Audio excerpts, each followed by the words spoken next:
Good morning, everybody. Welcome back to the farm here. It is a Monday, and it is going to be a bitter cold week. Might be a little bit of a slow week on the farm here. We have a lot of stuff going on that's not in the shop and filmable, but that's all right. We'll get something. Try and do something today here. Dad's got tobacco in the shop. A little greasing, just getting stuff tuned up because he's been using it a lot out in the trees and cutting fence rows back and cleaning up brush and that kind of stuff. So backhoe's getting some use.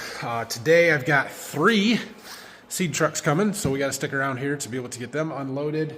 I've got a lot of paperwork to do in the office, so I'm going to go start working on that here this morning, which is a little boring, but hey, it's got to get done. And we'll see what else we can find to do this afternoon.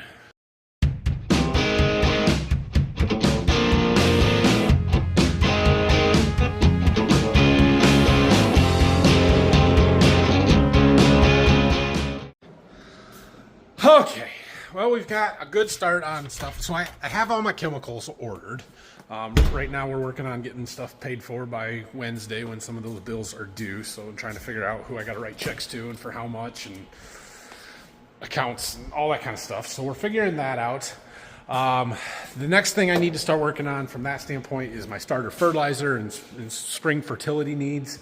Since we got this other planter that has in-furrow fertilizer and 2x2x2 fertilizer, I've been playing with the blends and trying to figure out what products to use and different stuff like that. And so I'm getting prices around on different in-furrow products. There's 2 different schools of thoughts for me, at least on this. One of them, last year I used the Season Pass product from the Andersons, which I liked. I thought it did a good job. The big advantage to it was it had everything in it that I wanted, right? I didn't have to blend anything. We had some carbon source in there. It had zinc in it, and it had the phosphorus that I was looking for, a little bit of nitrogen, a little bit of potassium, and so I like that. The question is there enough nutrients in that product or a pre-blended product with everything in it, and can I justify the cost versus using a product that is, I don't know about 1034O or something that's mostly just the phosphorus, and then I've got to blend in an additional gallon of a humic acid or a carbon product or a quart of some zinc because we need that zinc in furrow or whatever else. Can I do that cheaper? Is it worth the time and hassle that it takes me to load the planter to do that versus a single product that we just pump in the tank and go? I don't know. We're looking at all those things right now, costs and what it would take to blend stuff and all that. And then there's the 2x2, and what do we put in there? I've been using a lot of sulfur ATS in my 2x2 because that's my timing to get it put on. But like with the gypsum that we applied down to Berkey this year, well, I've got a lot of sulfur there already. I probably don't need that ATS in there, so that could affect my starter blends, and it's a whole thing, right? So we're just trying to figure all of that stuff out. But I'm done working on that, at least for a while today. So what else are we gonna do? Well, these tractors are basically done. I don't know if Brock greased the 8430. Do we have grease on the greasers? Yep, we do. He did. So, okay, good. So it is basically done. On the 8R, we're waiting for our new lights to come in. That's why it's still in here. And on the 8430 here, we're trying to figure out what we're going to do with this hood. So I hadn't really considered the idea of taking it to a body shop until you guys mentioned that on a video from last week. And so I've been trying to do some research on that. I actually have a family member that kind of runs a body shop, distant family member. But I had texted him and asked, and he sort of said, yeah, that can be fixed. Now I asked, do you want to work on it or have any interest in it or know somebody that does, and haven't heard back from him. So I don't know what that means.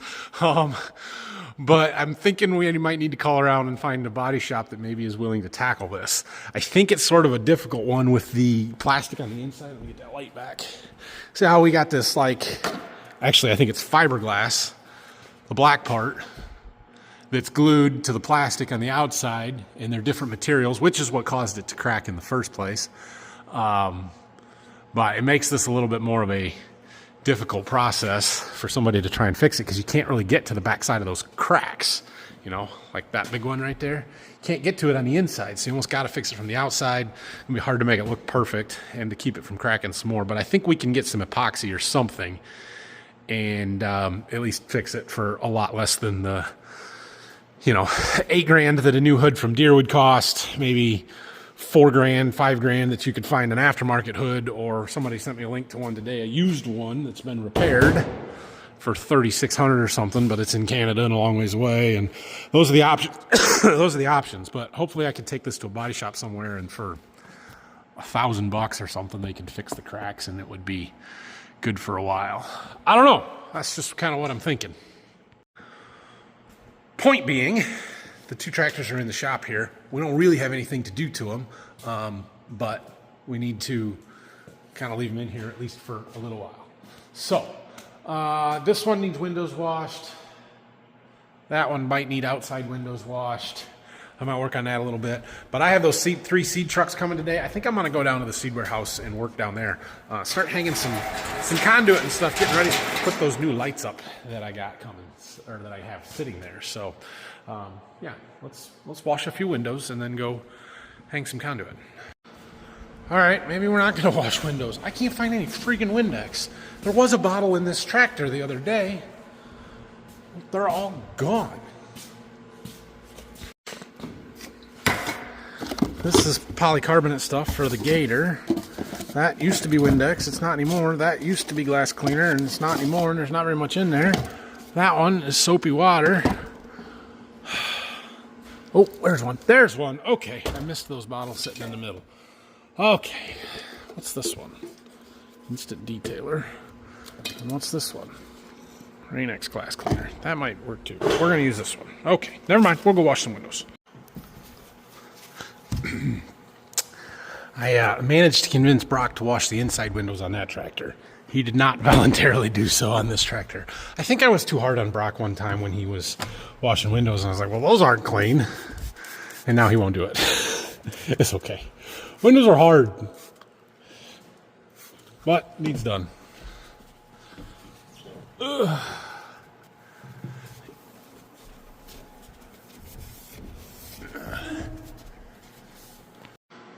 Okay, windows are washed, should be in good shape. I heard back from my body shop guy. He said he's willing to work on that. He said I can fix it. He's got a plastic welder and he can fix it. Can't guarantee it won't crack again because it cracked in the first place, but he's willing to work on it, but it's going to be probably a month before he can get to it. So I think that means this tractor is going out, and we will park it out in the barn, and then when he's ready for it, we can bring it back in, or maybe put it in the back half of the shop and take the hood off of it and take it down to him and see what he can do. All right, I'm going to head down to the seed warehouse and start working down there. Dad's been doing some woodworking projects. I get questions from you guys about what he's been working on all the time. Let me show you what he's been doing. Check these out. Dad's been building some sawhorses. Now, these are pretty good sawhorses here. He said I can have a pair, so I'm gonna grab some. But yeah, let's order heavy. Hold on, let me get these out and unstack them. All right, so check these out. Right, so you got nice. There's lots of different types of wood on here. I think that one's got some red oak. This one's got some white oak. We got. Doesn't matter. It's all good hardwood stuff. Solid carriage bolts, big lag screws holding the spacers together. He's got these nice braces on the end with the notch cut out so that they nest together really well. Impressive. I keep telling him he could build these and sell them as a kit for people to put together. He has no interest in doing it, but he also doesn't believe me in how much they're worth. How much are these worth? What did you guys pay for a set of these? They're high quality. I don't think he's putting finish on them yet. I thought he said he was going to put some finish on them, but it's all right. I need a pair, so I'm taking them. All right, we got a bunch of seed coming today. Both forklifts are charging over there, so that's good.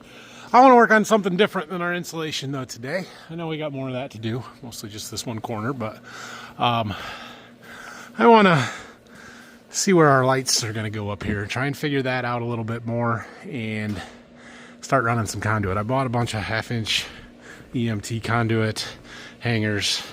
I need to get some hooks to hang the lights off of, but those can go in later. And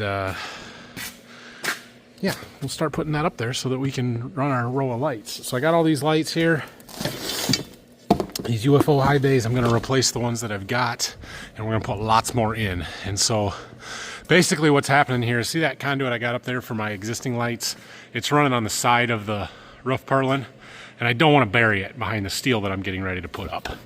But I also can't not have any lights in here while I'm, you know, trying to get that steel up before I would get them put back up there. So what we're going to do is run another row of lights and run another conduit down lower where we've already got the steel done.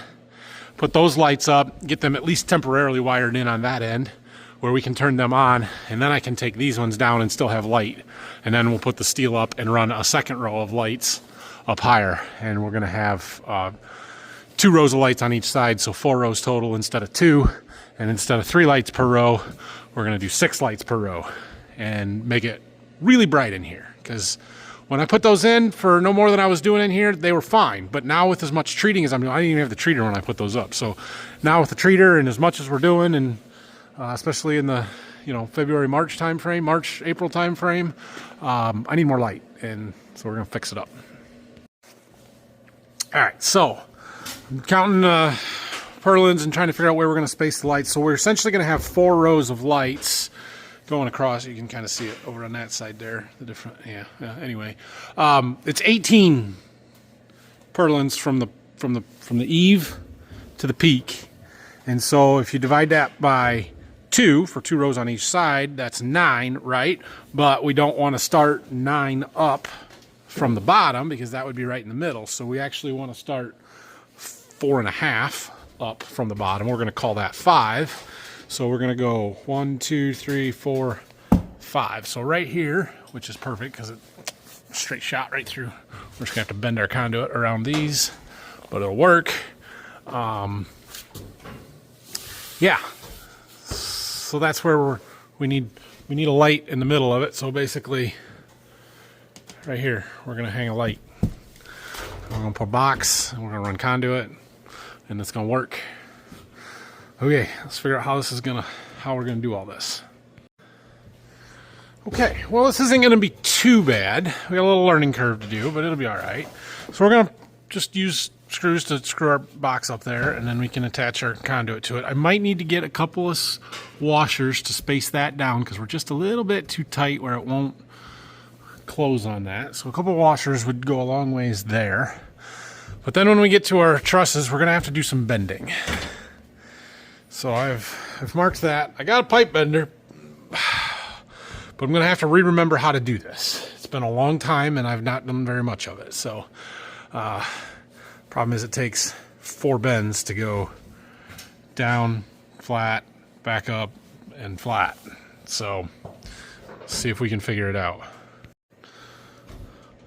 Well, for a first attempt, I don't think that's too bad, but let's see if it fits. Let's see. Where can I put you guys? Somewhere. Well, that isn't going to show you what you want to see,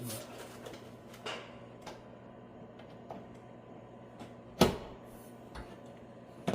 Oh, it's beautiful. Yes. You get it up there and I'll show you.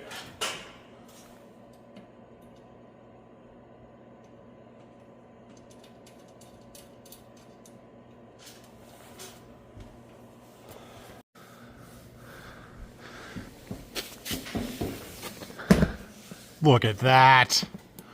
Perfect. Cool. All right, we're going to need a few more hangers. We'll put another one like maybe here, one on the other end. I want lots of hangers so that my pipe doesn't sag over time. So we're going to go a little overkill with them, but it's okay. All right, I'm going to go find some little washers. Hopefully we have some at the farm and I don't have to go to town for that. And there was something else I was going to get. Oh, I need a wrench to tighten these up. Probably more stuff, but those are the 2 that I can think of. What a deal. Found a whole box. All right, well, there's our first piece. I put my spacers in there. I put a few spacers behind that so it looks crooked. Why does that look so crooked? Might have to tighten that one down a little bit. But yeah, that's going to work. Now the next one gets a little trickier because we've got to mount our box wherever it needs to be in the middle there, and then we're going to have to cut a piece to go in between. No big deal. I got a saw. It's not a big deal. Cool. All right, keep going. I need to get a screwdriver, which I have down there, to tighten up the set screw. We'll tighten these up. I'll run that one up a little bit, and then we'll move on to the next one here. Well, the pattern is going to repeat itself. So we've got a partial piece we cut and put in there. That all went up fairly well. It's not perfectly straight like I would like, but it's okay. It's a pipe bending problem and the fact that my purlins are staggered because they don't butt joint at the rafters here. They overlap them. So it's sort of hard to see from here. Over here. See that one up there that doesn't have the fiberglass in it? Right there. See how they're overlapped? So this one is going to be higher than that one, and our screw lines aren't quite perfectly straight, which makes it hard to run straight conduit when you got to be into the boards to secure anything, and I'm trying to just use the screws that are there, so it's fine. Well, we're about halfway across. Got 3 boxes up. My first truck is here though, so we'll get him unloaded. The second one should be right behind him, and I have not heard from the third one today, so I don't know if I'm just getting 2 or if the third one's coming. I have no idea. Well, filled that row in. Let's see what the next truck's got. Yeah, that's right. Well, I was trying to bend this one. Didn't get very far. Another truck's here. And then it's lunchtime, so I'll put this project on hold for a little bit. Where'd we leave off? I don't even remember. In the seed warehouse after we unloaded the trucks, maybe? That sounds right. Anyway, I ate lunch and came back to the farm, did a little bit more paperwork, ordered some stuff. I requested a bunch more seed. I heard back from my guy that I'm working with on the warehousing side of stuff, and starting to request corn seed to get shipped in. So filled out a request for 2,700 units, something like that. They'll probably start showing up sometime in the next couple of weeks. We got a bunch more beans scheduled. Yeah, we got a lot of seed in, but we got a long ways to go yet, and hopefully we can keep stuff moving. And maybe, let's see, today's the 13th of January. Probably be more than a month yet, but hopefully before the end of February we're starting to move some stuff out. That would be super helpful. Let's see if we can get the rest of this up. We can get all the way across there. I don't know if I'll get it done tonight or not, but we'll get another couple sticks up anyway. Got it. Looks all right. It's not quite straight, but like I said, it can't be straight because the purlins aren't straight. You got to kind of wiggle back and forth, and then the bends around the trusses make it look crooked, but it's really not. But yeah, it is what it is. It's fine. I did not extend all the way to the wall there. We're going to have to figure out what are we going to do? How am I going to get up there? I'll probably go inside that C channel up to the peak and then back down because we got to get over to the switch. Of course, yeah, I don't know. We'll see. We'll see how we're going to do that. At least up the peak and back down to where I've already got stuff over there at some point. But my plan temporarily here is to do this not so legal. It's not really legal. Not so code. We're going to put the wires in this. We can wire all that, and then we're just going to throw an extension cord into that end and plug it in to one of these other ones until I'm ready to do more, and that'll make them work. Cool. All right, well, I guess I am done for the day. So thanks for watching this one. Tomorrow you're not gonna see me. Tomorrow I'm gonna be on the road all day. I've got 3 different retailers to drop checks off to for chemicals. I've got several seed / sound ag customers to go and see. I've got lots of stuff going on, so I'm not really gonna be around to make a video. And then Wednesday is farm show day. So the next video you see was probably going to be us from the farm show. That's the plan. Brock and I and Dad are going down Wednesday. Check out the Fort Wayne Farm Show. So anyway, thanks for watching. Have a great night. If you have any questions or comments, leave them down below. Make sure you subscribe and like the video. Thanks. We'll see you.